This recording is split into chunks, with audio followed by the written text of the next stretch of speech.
They've lost public opinion. They've got to stop. And I'll tell you what I'm thinking about. So I had a guy in here who was a Delta Force operator, and he was an officer. So he was a tactician, and not necessarily a door kicker the entire time, but he planned operations. And what he talked about in here was they have a matrix or a calculus, so to speak, about the acceptable number of civilian casualties when they drop a building or hit it with a drone. And I guess, again, that what prompted me thinking about that is seeing entire buildings drop in Gaza to hit one person. That's the Israeli policy. They did it in Iran too, during the 12-day war. They will take out the entire city block. There's one target in one of those apartment buildings that they want to get.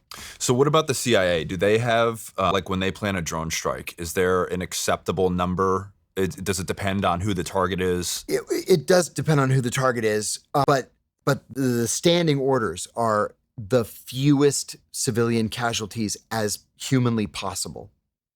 That could mean a lot of different things, of course. Yeah, in some cases, you take out an entire family of a dozen people if you think your target is there and this is your only opportunity to get him.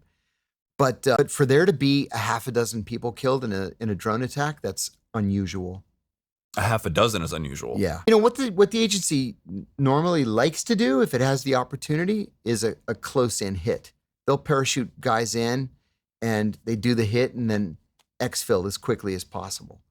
The Israelis, they don't give a shit. They'll literally take out the entire block. The Israelis, this was covered in the Washington Post just a couple days after the 12-day war started. And what the Israelis did is that they have a lot of Farsi-speaking Jews in Israel. These are Iranians who are Jewish and who emigrated to Israel. And a lot of them work for Mossad and Shin Bet. And what the Israelis did was they got the cell phone numbers of literally every Iranian nuclear scientist. And they had these Iranian Jews call on their cell phones, call the scientists and say, listen, you're going to die tomorrow, right? We're going to kill you tomorrow.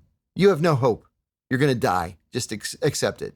Or you can defect to us right now. And they're like, fuck you. And they hang up the phone. Then they call the wives and say, listen, we're going to kill your husband tomorrow. So tell him this is his only chance. He's going to die tomorrow. And what they ended up doing is just taking out the entire block of apartment buildings.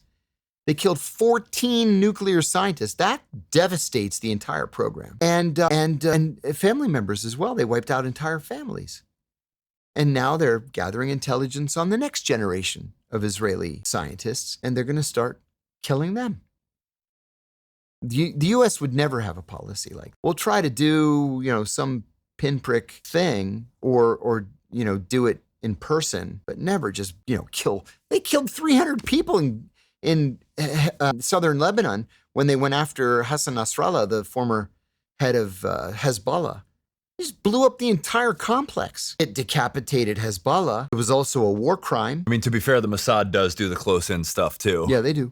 Like the Mashal one in Jordan. And then what about that one in Dubai? Do you remember that? Classic. We studied that for a long time. They killed a guy in a hotel room in Dubai. And then after they killed him, they were somehow able to lock the door from the inside of the hotel room.